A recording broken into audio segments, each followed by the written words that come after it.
Become a sustaining member of the Commonwealth Club for just $10 a month. Join today.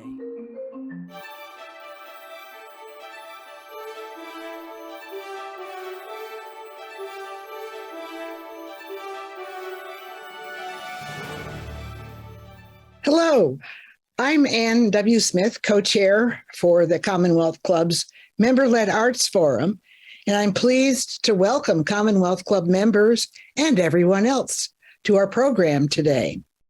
Normally, we'd be doing this in person at our beautiful building on the Embarcadero in San Francisco, but we're doing it today, like we have many programs during the past 2 years, virtually. The Arts Forum holds special programming related to the arts in the Bay Area and beyond throughout the year. Coming up September 20 is a program called Who is Cleopatra? An in-person panel of women artists from San Francisco Opera discuss women's issues in relation to the ancient powerhouse leader, the Queen of Egypt. Today, the Arts Forum is honored to present this special program and welcome back Robert Rosenbaum, who has delighted Commonwealth Club audiences several times in recent years. Bob Rosenbaum is an American Zen teacher with lay entrustment in Soto Zen from Sojo Mel Weitzman and Denkai in Ordinary Mind Zen from Karen Terzano. He's a founding member of the Lay Zen Teachers Association, and he started Meadow Mind Sangha in Arnold and Vallecito, California.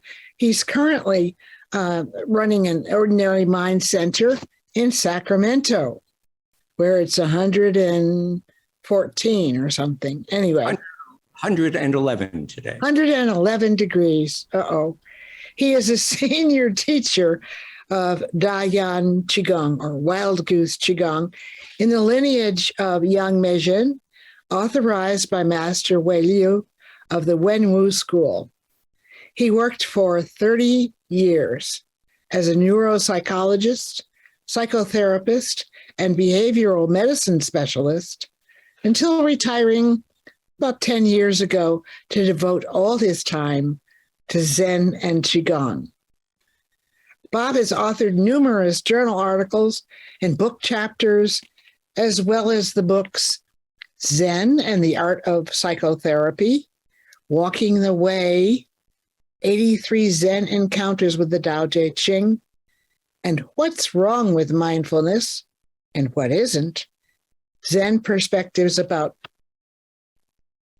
Now, and then now about that is not your mind, exclamation point.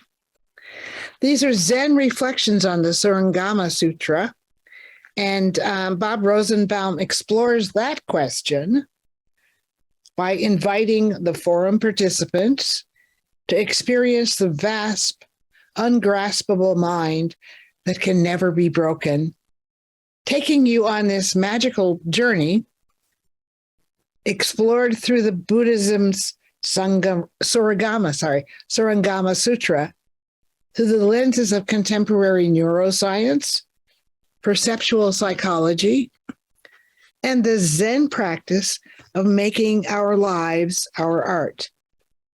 So, like the arts world, the Surangama Sutra is a springboard for exploring sensory experiences, sight, sound, taste, smell, touch, and the Buddhist sixth sense of mind or cognition.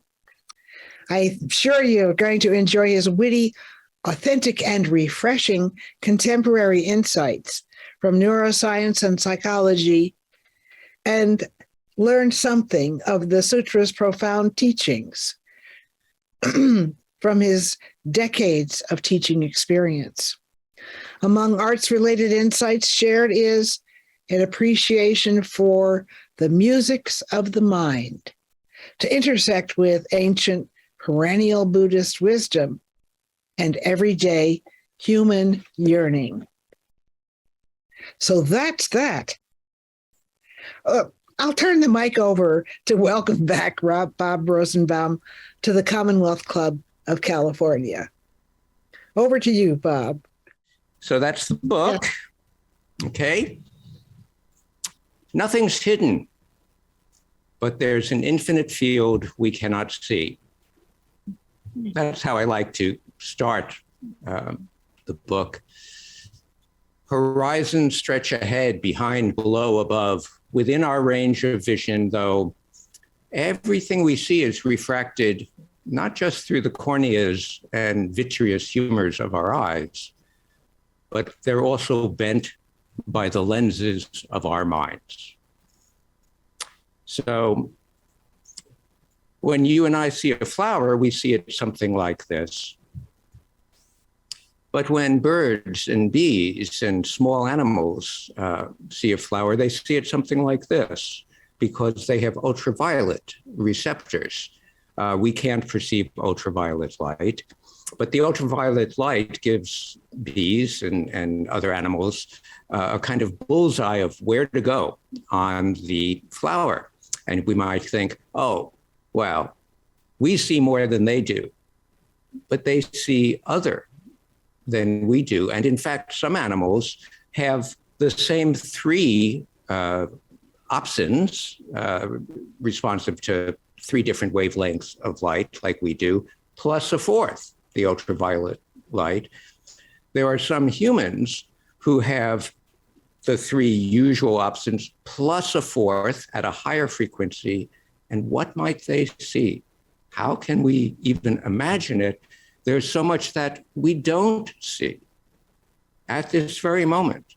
You're not seeing more than you're seeing. So I got into the Surangama Sutra because it addresses this issue. It says, well, when I don't see, why don't you see my not seeing? If you see my not seeing, well, obviously that's not the characteristic of not seeing, because you're seeing it. But if you don't see my not seeing, it's naturally not a thing. How could it not be you? So this is a Zen koan, which appears in the Book of Serenity. And you might look at it and, like many koans, sort of go, huh? Well, something kind of makes sense. No, it doesn't. Where do we go from here? I mean, we're such visually oriented creatures. We thought seeing was believing until we learned how to Photoshop things like that. And now these days, if I look at my face and I say, oh, I'm not attractive enough, I can Photoshop it and make it much more attractive, if that's the kind of thing you're into. Well, the Surangama Sutra is a little unusual amongst Buddhist sutras in that it starts with the story of near fatal attraction to an illusion. So at the start of the sutra, Ananda, the Buddha's disciple, is going around on his begging rounds, and he goes to a brothel thinking, well, they might want to contribute. And a beautiful woman, the Matanga woman, embraces him and seduces him and strokes him. And Ananda's about to give in and have sex and break his vows when the Buddha, by his miraculous powers, becomes aware of it. Now, this story of religious people being seduced happens in all religions. It has been known to happen these days as well.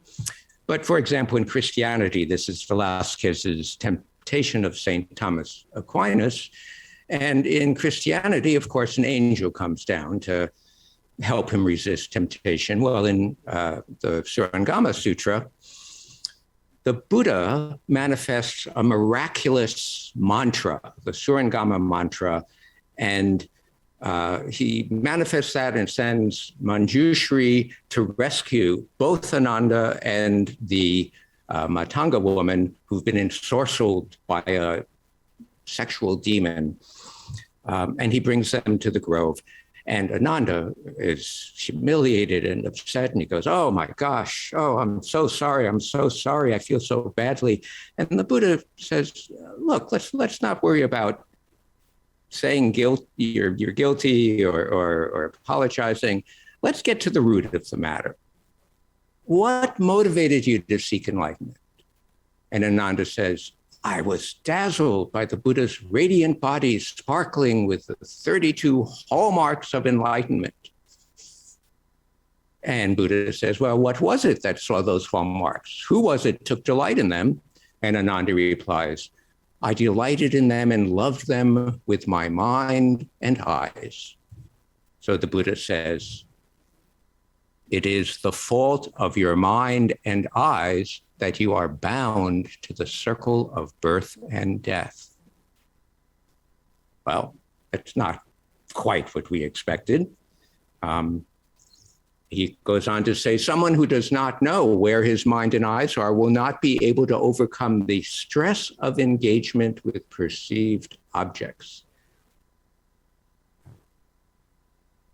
Anne was mentioning the arts, and the arts might start from perceived objects, but they have to go to the objects that have never been seen, that are not even objects, that are inspirations. So the Buddha asks Ananda, "I'm now asking you precisely where are your mind and eyes?" Well, that seems to be an invitation to be mindful. Mindfulness is big these days, and mindfulness is good. But if you think about it, there's mindful, and there's mind, and there's eyes. And how do they interact with each other? Well, let's try a little experiment. So I don't know how well this will work on Zoom, but I put up these 3 candles. And if you're looking at the screen right now, I'd like you to focus on just the candle in the center and really look at the candle and focus in on it and try and make it the only thing you see, so it's sharp and clear. And then, still keeping your eyes open, let your eyes relax a little bit, soften, so that your field of vision widens. And you can see maybe the other 2 candles a bit. And they're a little fuzzier, but the center one's a little fuzzier too. And maybe you can see beyond the screen and the wall and the ceiling and the floor. And notice what that's like. And then while you're doing that, notice what your belly button feels like. And just visualize your belly button where it is. And then go back to that central candle and just that and just the flame, and it's very sharp and it's very clear, and concentrate, and then soften, soften, soften. And notice when the eyes are soft, does the mind go soft? In Qigong, we sometimes say, eyes open, seeing nothing. Eyes open, looking far. Eyes open, looking within. All the same thing, basically. So eyes and mind seem to be related. I hope you won't mind my saying that everyone talks about mind, but nobody really knows what they're talking about. We have all kinds of language of mind. Mind your P's and Q's. I'm going to give them a piece of my mind. I can't make up my mind. Will you mind the children? He's out of his mind. What's all this mind that people are talking about? Well, there's all kinds of books about it. Go into any bookstore, you'll see Mind Over Mood. You'll see Mind Over Medicine, The Power of Mind, Finding Freedom in Every Challenge, and of course, The Mind Diet. There'll be books like Take Back Your Mind, You Are Not Your Mind, and of course, many wonderful books on mindfulness. This book by Joseph Goldstein is quite wonderful. But once you have mindfulness, well, then you have to have all the books about it. An 8-week plan for finding peace.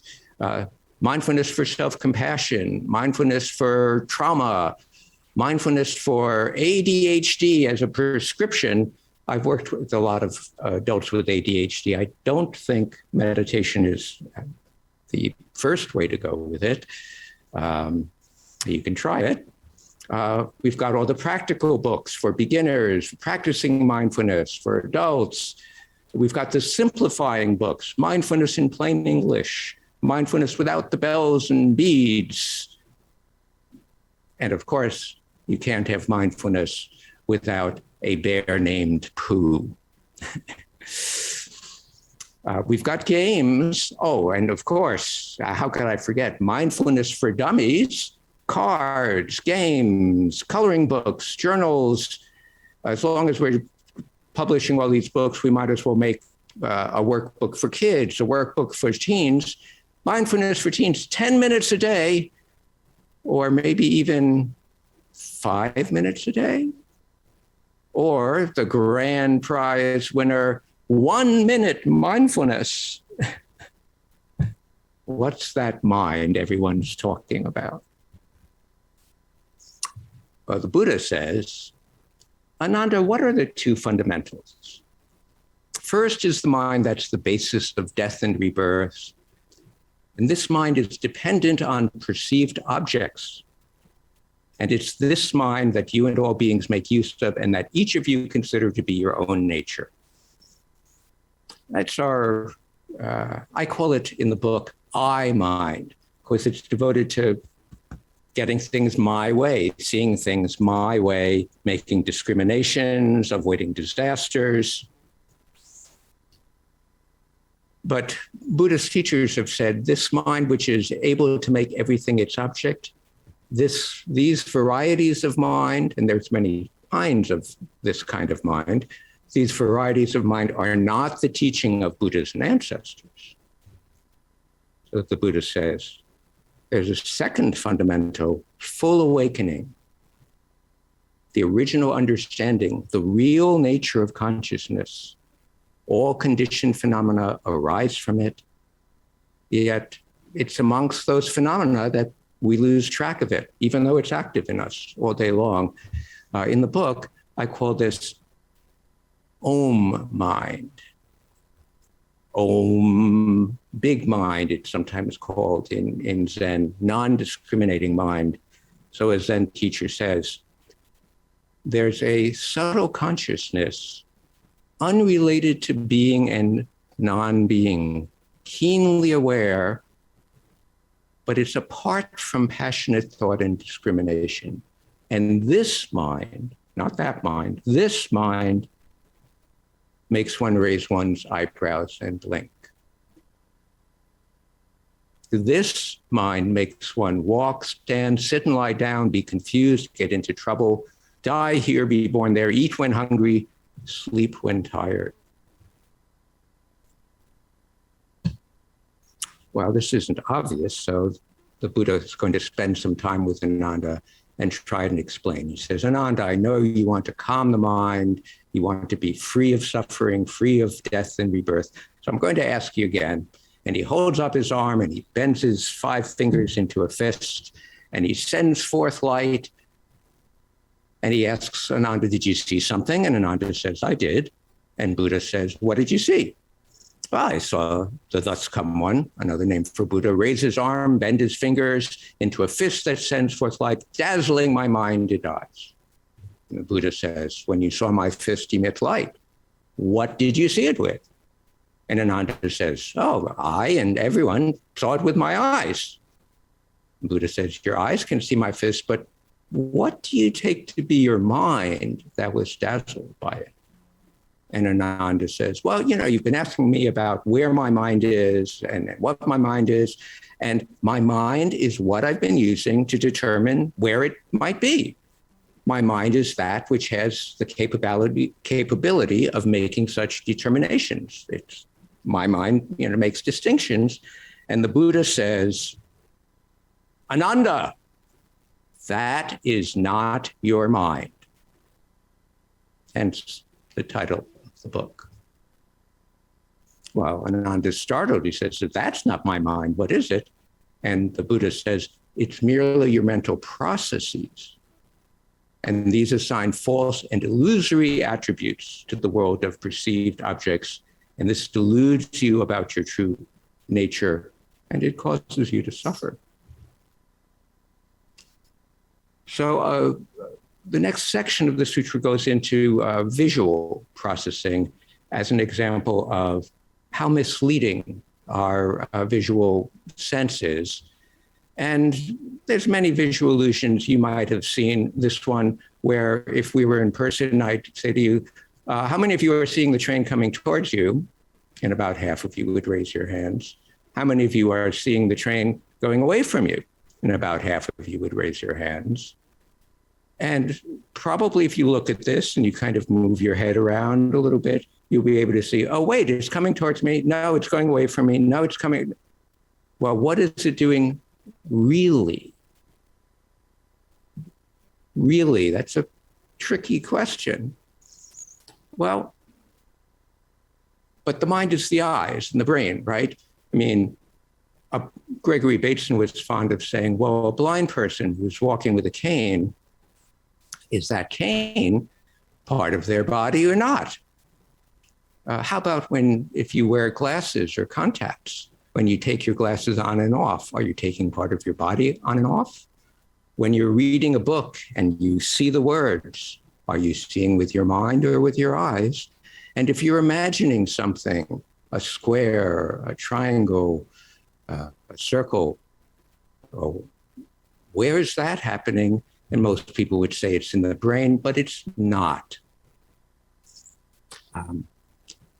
The visual impression that we get on our retina is actually upside down. And so it comes into the brain, and the brain does various things, and the brain turns it right side up. But there were some Swiss studies about 80 years ago or so where they had people wear goggles 24 hours a day for 2-3 weeks. And initially, you can imagine, they bumped into everything. They had troubles. At a certain point, they learned to compensate, and the world looked right side up. Okay, well, you can learn. But what's really interesting to me is when they took the goggles off, the world looked upside down for a while. And then it reverted. So which is the real world, right side up or upside down? Your eyes won't tell you, your brain won't tell you. If I were to open your skull and look in the gray matter, I'm not going to see a picture anywhere. There's no picture in your brain. And in fact, modern theories of perceptual psychology are leaning towards, we don't represent objects in the brain. We learn how to interact with objects. And so our perceptions are body actions, events. Anyway, the brain is not the mind. And although you've got you'll see all these books on mind mastery by rewiring your brain. And we see books like The Mind in the Brain and The Power of Mental Force. Well, you can use all the mental force you'd like, but if you have to unlock a door and you don't have the key, staring at it and thinking about it may not get you very far. I mean, there's all these books, Train Your Mind, Change Your Brain, Change Your Brain, Change Your Life. Train Your Brain, Change Your Mind, and Transform Your Life. The Arts with the Brain in Mind, Leading with the Brain in Mind, How to Change Your Mind. The brain is not the mind. All you have to do is ask this woman, Helen Santoro, who had an article in the New York Times just a few days ago titled The Curious Hole in My Head. Now, to the right, I've got a picture of basically a normal-looking brain, an MRI scan. But Helen Santoro was born without a temporal lobe, so her MRI looks like this, missing a lot of brain, and cognitively, she's completely normal. She's graduated college. She's actually a graduate student in neuroscience. This is not so uncommon. Pediatric neuropsychologists often can reassure parents when people are born with missing parts of the brain or brain injury, something else happens and the mind is bigger than the brain. And for that matter, neurons aren't the nervous system. Glial cells, the fluids in your brain, the glucose, the sugar in your brain, the various neurotransmitters, which incidentally don't hit localized points, but get diffused all over the place. They all affect things. The microbiome, you probably know, the bacteria in your gut change the way you feel and think. So does the vagus nerve, to which people say, well, but if you, wasn't there that experiment where they stimulated a single neuron and the person saw Jennifer Aniston's face? It's the Jennifer Aniston neuron. Says, yep, there was that test. But then they stimulated that neuron again, and the person had a completely different face that they saw. And they stimulated it again, and they had a completely different experience. And then you can stimulate a different neuron, and you'll see Jennifer Aniston. Basically, there's no single unique neural signature for anything. There's various combinations of neurons at play. The brain doesn't function by these little bits and pieces, despite what you might read in the media. We're seeing more and more that the brain functions by networks, not isolated locations. So the next time you see a news article saying, we found the place in the brain which does such, just think of this slide. It's kind of complicated. We haven't figured it out. We probably never will. So in terms of networks, if you look at the default mode network, when the brain's not doing much of anything, you can see all different parts of the brain light up doing different things. If you look at the salience network, when the brain is keying into something, trying to accomplish something, all different parts of the brain light up. And there's different ways of modeling and mapping these networks. And there's even, it's getting clear that there are overlapping networks, the multimodal sensory network. So for example, when we're listening to someone speak, the visual information we get from their lips is processed in the auditory cortex. Incidentally, that's one of the reasons why Zoom fatigue sets in. The visual information and the auditory information don't sync quite right via Zoom. When blind people echolocate, to which you might go, wait, blind people can echolocate? Yeah, they can, as long as their parents don't stop them from doing it. It's common for people who are born blind at a certain age to start making clicking sounds. And based on the clicking sounds, they can tell where objects are, whether they're hard or soft, big or small. But the auditory information that they get is processed by their visual cortex. And their ability to do this is quite remarkable. So various combinations of neurons are at play in ways we don't usually think about. Certainly holds true for sensory processes, physical actions, for all mental events like feelings.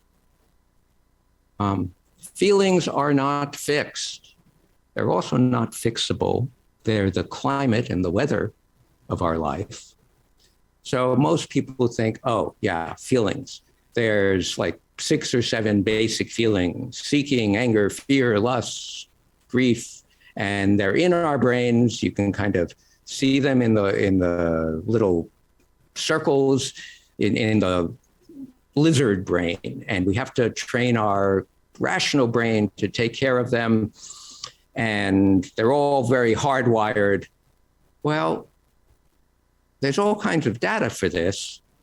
So we know that certain brain areas are involved in anger, certain brain areas are involved in fear, so forth and so on. But I just took a little time to show you all the overlap. I mean, the hypothalamus is involved in 4 different areas. The amygdala you see in 3, actually more than that. The anterior cingulate in care, nurturance, and grief and panic. The neurotransmitters and neuromodulators are all over the place. It's messy. It's not so easy to say this is what a person is feeling. So this old model of how feelings work is tending to be replaced these days by saying, actually, we don't have emotions in us, we create them. We have a general sense of what our body's feeling like, what our thoughts are like, what our energy is like, and then we start to interpret them. And because it's hard, most people, if you say, well, how are you feeling today? What are you feeling? People will say, well, I don't know, not so bad. It's very culture specific. It's a whole brain process, and it's not categorical. It's not 7 emotions. It's dimensional. Many different events can lead to a similar emotion, and the same brain path can lead to different emotions. So instead of this old model, we're seeing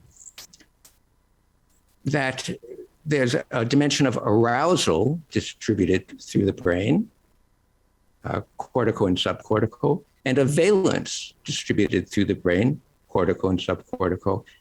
And that's all you need to get a whole range of emotion, a spectrum of emotions. And then if you add in intensity, you can see there's millions of emotions, just like there are millions of colors. Well, so our eyes don't tell us what's real. Our feelings don't tell us this is exactly what's going on. How about our sense of touch? Well, that tells us what's real. Well, in Qigong, there's a movement where you reach out and your arm is supposed to be parallel to the ground. And my students, they reach out and often their arms are up a little or they're down a little. And I said to them, no, parallel to the ground. And they say, my arm's parallel to the ground. And I say, look in the mirror. And they look and they go, oh my gosh, our proprioception is not so accurate. We often don't know where our body is, and we have mistaken ideas of what our body is like. Or to take another example, if you take a warm object, not hot, just mildly warm, and you take a cool object, and then you place your hand on it, you're not going to feel a little warm, a little cool. It's going to feel so burning hot that it'll be like touching a hot stove and you'll flip your hand away. I won't go into the neurology of that. But the point is that describing temperature as hot, medium, or cold doesn't really capture what it's like to be at 16,000 feet on a glacier under a cloudless sky. So this is my friend Robin Boosted, and we were on a glacier in the Himalayas, and the temperature was a pleasant 70 degrees Fahrenheit, but the sun was burning our skin.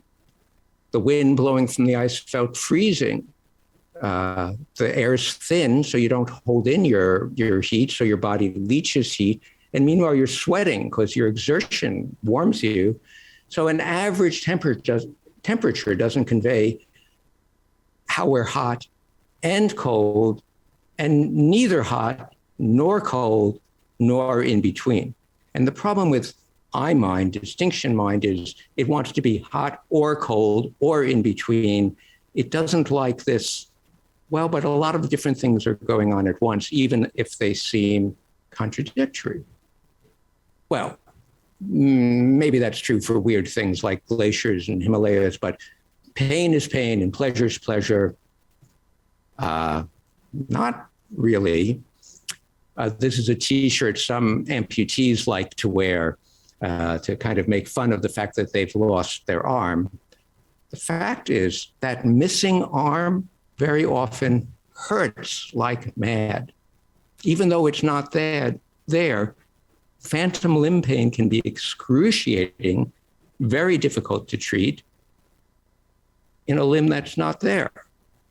See, our experiences don't necessarily fit neatly into physical sensation versus psychological feeling. I like to say to my clients, pain is a sensational feeling. And it has very specific applications to say, well, where is your pain can be misleading. because the C fibers, for example, don't give you much localization information. They're common in the viscera, they're common in chronic pain. And so the pain can float around in your body. And the person goes to the doctor and they say, so where's your pain? They say, well, it's here. Well, last time you told me it was over there. Well, last time it was. They go, oh, it's all in your head. Well, it's not all in your head. There are reasons for this. They say, well, tell me what it is on a 10-point scale. Well, there's all these different kinds of pain. And if something is flickering madly, but not too hot, where do you put it on the scale? So the thing is, pain varies, and all of our experience is continuously changing. If you look at the little orange dot, it's like pain. It throbs, it gets bigger, it gets smaller, bigger, smaller, except that's not what's happening. If I put a little box around the orange dots, you'll see it's staying the same size. And that's because all of our experience is contextual. Or we say, well, it's contextual, but things happen. Things happen to us, but we don't retrieve our memories. We recreate them each time. We don't pull off a videotape and replay it. It's more like an improv example. And we've got all kinds of memory biases. I won't go into them all here, but because of these, people can, in good faith, misidentify as eyewitness testimony. You can pretty easily induce false confessions. There are false memory syndromes. I know someone who has a clear memory of visiting his mother in the hospital when he was 6 years old. However, his older sister had said, they didn't let kids visit their parents in the hospital. I know that that didn't happen. But we're very sure about our memories, or at least our thoughts. I mean, okay, our memories aren't terribly reliable, but we can use our rational thought to get to what's really real. And you might remember how Benjamin Franklin said, oh, it's so convenient to be a reasonable creature since we can find or make a reason for everything. As in this example, where Groucho is the ruler of Fredonia, and Mrs. Teasdale says to him, oh, the war is coming. I've talked to the ambassador from the other country. Can't you please do something to avoid war? Hold out the hand of friendship. Mrs. Teasdale, you did a noble deed. I'd be unworthy of the high trust that's been placed in me if I didn't do everything within my power to keep our beloved Fredonia at peace with the world. I'd be only too happy to meet Ambassador Trentino and offer him on behalf of my country the right hand of good fellowship. And I feel sure that he will accept this gesture in the spirit in which it is offered. But suppose he doesn't? A fine thing that'll be. I hold out my hand and he refuses to accept it. That'll add a lot to my prestige, won't it? Me, the head of a country, snubbed by a foreign ambassador. Who does he think he is, that he can come here and make a sap out of me in front of all my people? Think of it. I hold out my hand, and that hyena refuses to accept it.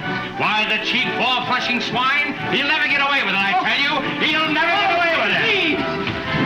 So, you refuse to shake hands with me, eh? Oh! Mrs. Teasdale, this is the last straw. There's no turning back now. This means war. Well, our thoughts can be very convincing.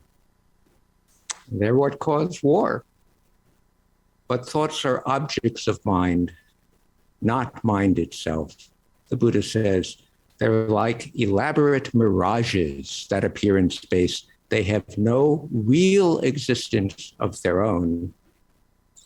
Fundamentally, awareness and all its conditioned objects.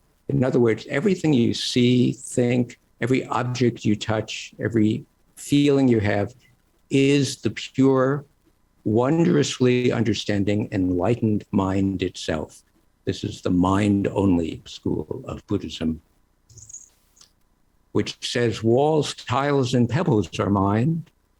The mind has thinking, sensing, mindfulness, and realization, and it's free of thinking, sensing, mindfulness, and realization. Dreams and fantasies, flowers in space are the mind. Spring flowers, the autumn moon are the mind. Each moment is the mind, yet it can never be broken. Now that's the key. We want to touch the mind that can never be broken. I mind, oh mind, that's not your mind. This very mind is us. To which you might be thinking, I don't understand. And in fact, Buddhist disciples say, I look here and there, I'm going about in circles, I don't understand. I find nothing that's fundamentally my mind or my mind's objects. Seems to be mere speculation. So Buddha says, well, you're sincere, but you don't quite trust the teaching. So I'll have to make use of another everyday situation to dispel your doubts. So he has somebody ring the bell. And the bell rings and he says, you hear the bell? I was going to ring the bell, but Zoom won't let me do it. It sounds weird. Says the bell's ringing. He says to everyone, you hear the bell? And people go, yes. And the bell fades away. Now do you hear the bell? Everyone goes, no. Buddha says, let's try it again. Ding. You hear the bell? Now do you hear the bell? Everyone says no.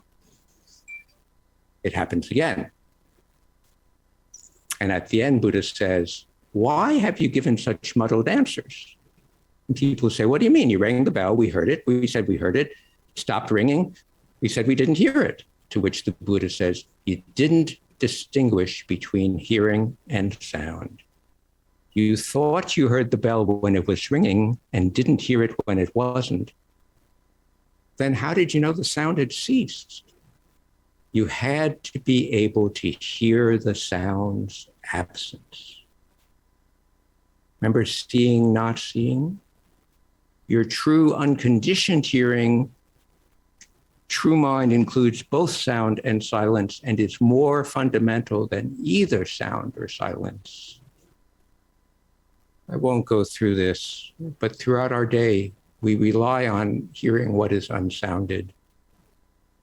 And every place and being is always sounding itself. You still might go, I don't understand. And one of the disciples says, I might as well be a deaf man trying to hear a mosquito from a distance of more than 100 paces. Couldn't even see the mosquito, let alone hear it. I mean, if everything we sense, everything we touch, everything we feel are the mind, well, how are there mountains, rivers, and everything else on earth? To which Buddha says, you think you have to understand. But if you think understanding has to be added to your basic true mind, you're falsifying true mind. And enlightenment, a true mind to which an understanding is added, cannot be a true enlightenment because it would be incomplete. And true mind has to be complete. But then he goes on and says, but an enlightenment that lacks understanding also cannot be the true intrinsic enlightenment, because then it would have some quality that defines it. Once the category of something understood is mistakenly established in the mind, the category that which understands is mistakenly established as well, and we separate ourselves from our experience. We're caught in a self-centered dream where everyone dreams what they are, but nobody understands it. Todos sueñan lo que son, aunque nadie lo entiende. Feel you understand yourself fully? If not, how can you understand anyone else or anything? So we think, I understand, or I don't understand, or I kind of understand, or I'll never understand, or if I keep at it someday I'll understand. Basically, we're caught between is and is not. To which the Buddha says, these are nothing but delusion. In the midst of delusion, one cannot avoid thinking that is and that is not. only from within the true mind can one escape the error of trying to point to is and is not. No thing exists. Everything's an illusion, but it doesn't mean it's unreal.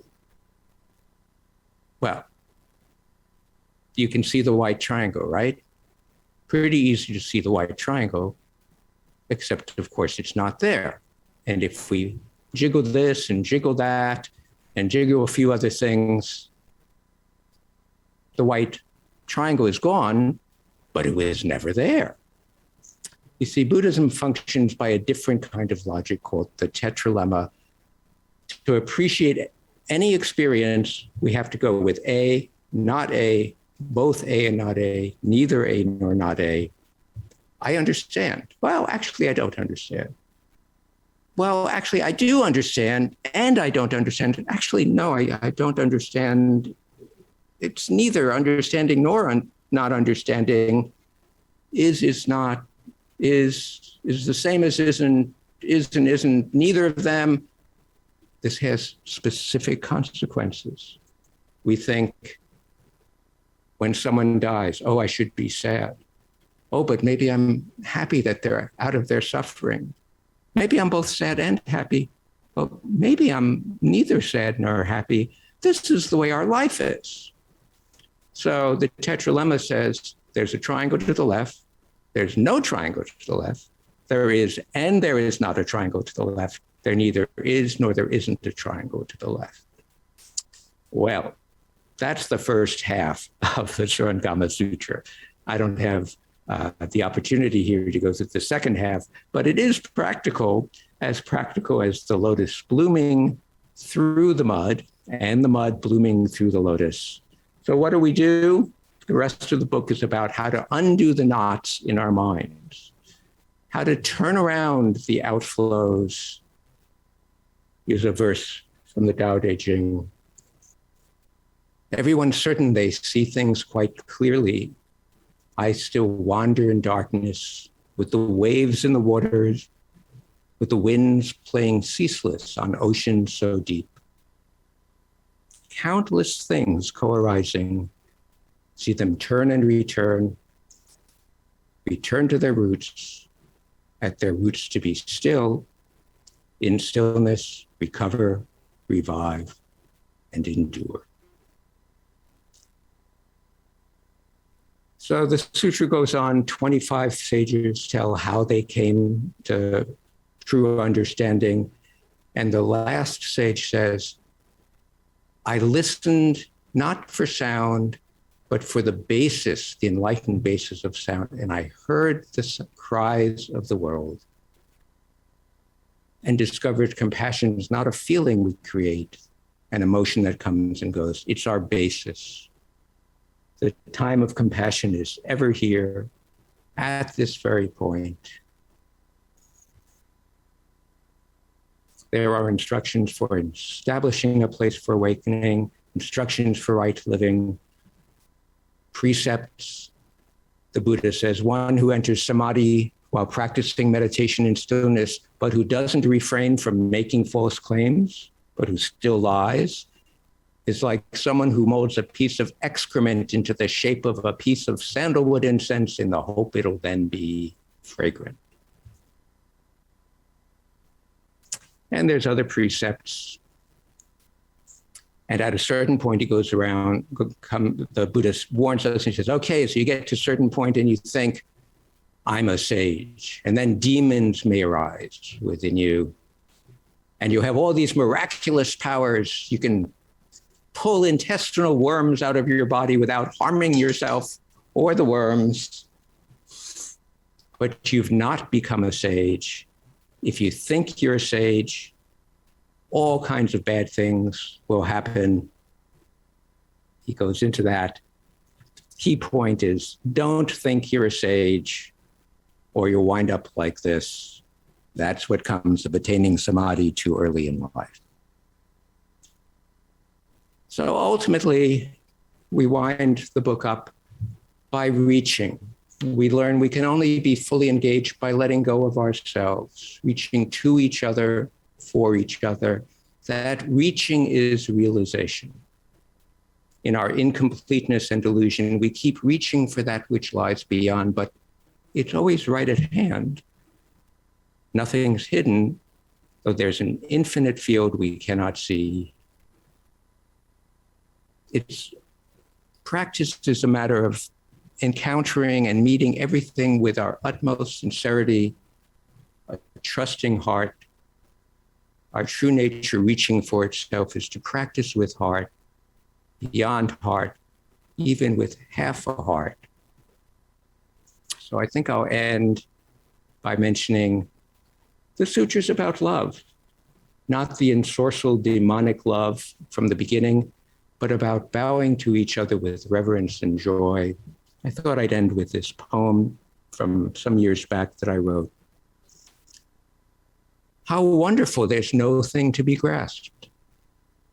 Despite this self that, striving to let go, clutches firmer.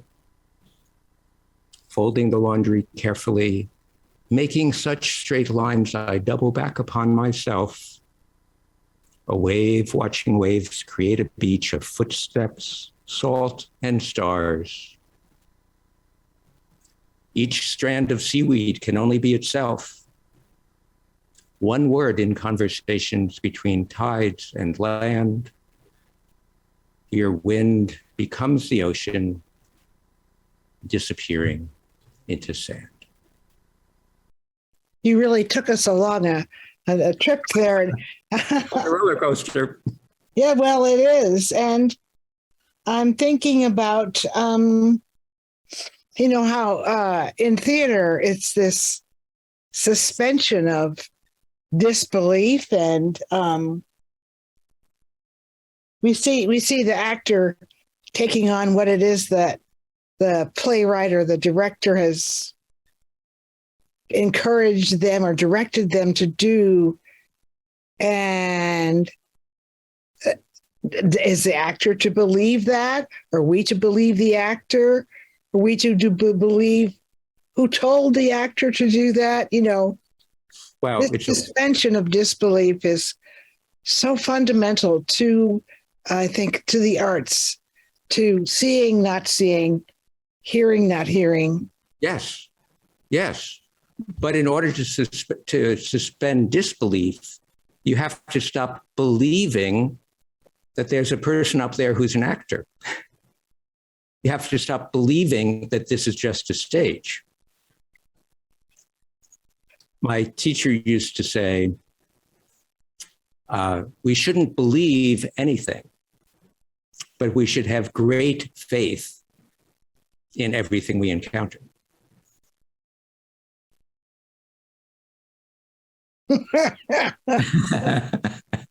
I can't translate that. Let's see. So I know. There's this story you told me about Peter Brook that illustrates the great theater director who took us on many journeys in his work. And how is the audience to be drawn in? I'm seeing what I'm seeing in front of me. Oh, but the person next to me is seeing what I'm seeing, but seeing what they're seeing.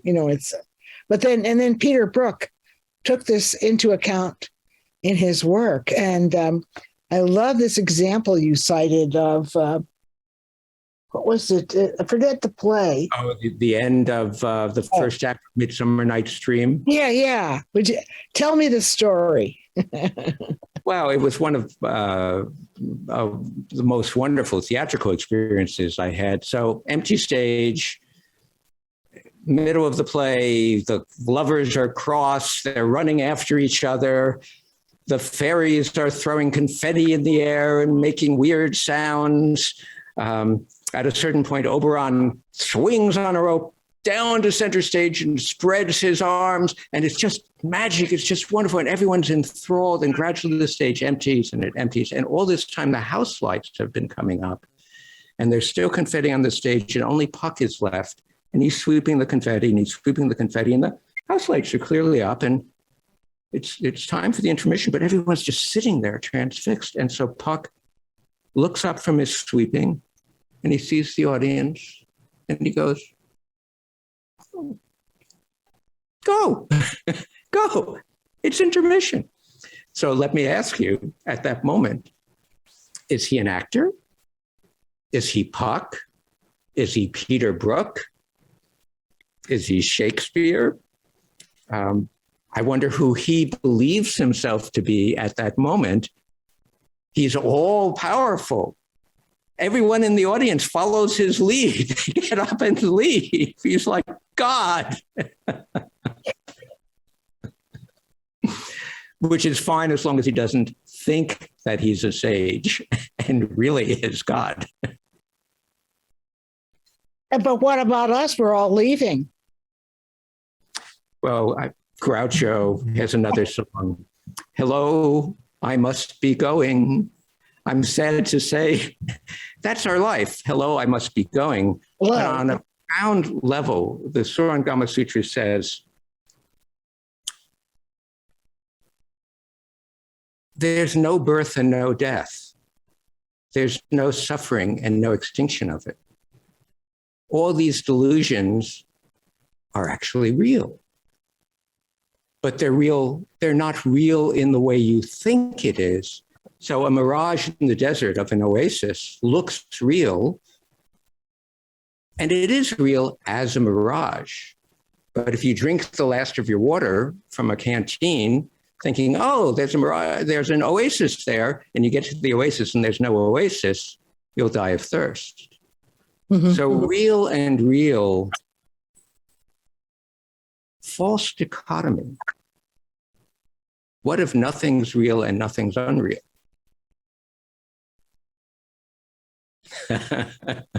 I refuse to try to answer that. Yeah, the I've typical only been a mirage once in my life. they slap me. No. Once That's in my life, when I was in Egypt once, and at a certain place, they got us off the bus and they said, we want you to look at this. And we looked across the desert and everything. There was like this village, way far beyond. And they said to everyone, that's a mirage. You're seeing a mirage. And I took a picture. And the mirage is in the picture. Wow. So is Very it a mirage or not? Very cool. It is and it isn't. I couldn't believe it. That's right. And that's real in the sense of that's what our experience is like. You remember we went hiking in Nepal. Yes. I just to say, I've been studying Qigong with Bob for about 10 years, and he's enabled me to do far more, to be far more physically active than I thought I could be. So, but I'm in better shape than I was 10 years ago or 12 years ago. And I actually went to the Himalayas way above my pay grade, but we did it. So, and Yes. Bob was my leader. Yes. And you might remember that Yes. all of the hikers would frequently ask the Nepalese guides, oh, how far is it? I mean, I'm getting tired. How far is it? And they say, oh, not far now. Yeah. And an hour would go by and say, well, how far is it? And they go, oh, not far now.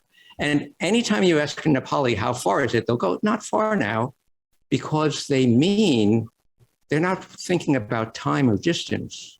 They're thinking if you're enjoying where you're going step by step, it's not far ever. We're always right here. And they were. And they were. They were. They were right there with us, I learned so much from them. step by step.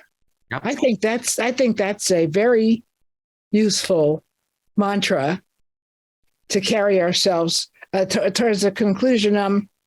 And we've reached the point in the program where we didn't have other questions really, but I wanted to remind people that in the chat room is a link to where you can go if you want to buy the book at a little discount from the Commonwealth Bookshop. And I encourage all of you to buy it. It's a wonderful book. That is not your mind. Now we know what that is. Or And not. Well, it is. It is. Just It is. Okay. Well, can I tell a quick anecdote before? absolutely. And then that'll be perfect to carry I us. was once, I was meditating at a retreat, and I went to see my teacher, and I passed a plum tree, and the fruit on it was kind of green, but it was ripening. And I went into my teacher and I said, "Oh, I feel like that plum tree. I feel like, I have some inkling, but I'm ripening, but I'm just not ripe." And my teacher looked at me and said, "The difference between you and the plum is the plum doesn't worry about it." Oh, okay. Don't worry about all this stuff that we just went through. That's it. But Don't worry about be it. misled and don't believe your usual thoughts and feelings and whatnot are the way it really is. Okay. I think I'll stop there Okay. for today. And so I want to express on behalf of the Arts Forum and the Commonwealth Club. This is Ann Smith, the co-chair of the Arts Forum at the Commonwealth Club. And we're so grateful to Bob Rosenbaum, the author of That Is Not Your Mind, for his very thoughtful and enlightening presentation today. And I want to thank our virtual audience for being with us today. You can let friends and supporters know also they can listen to this program in a few days on the website recordings podcast selection of the Commonwealth Club's website. And so please let people know they can do that. It hears as well as it sees. So thank you so much, Bob. And we look forward to your next enlightened discussion. And am delighted that you all joined us today during this. This is the Commonwealth Club's 119th year of enlightened public discussion. Wonderful. And so this meeting is now adjourned. Thank you, Ann. Thank you all. Thank you all. Thank you all so much.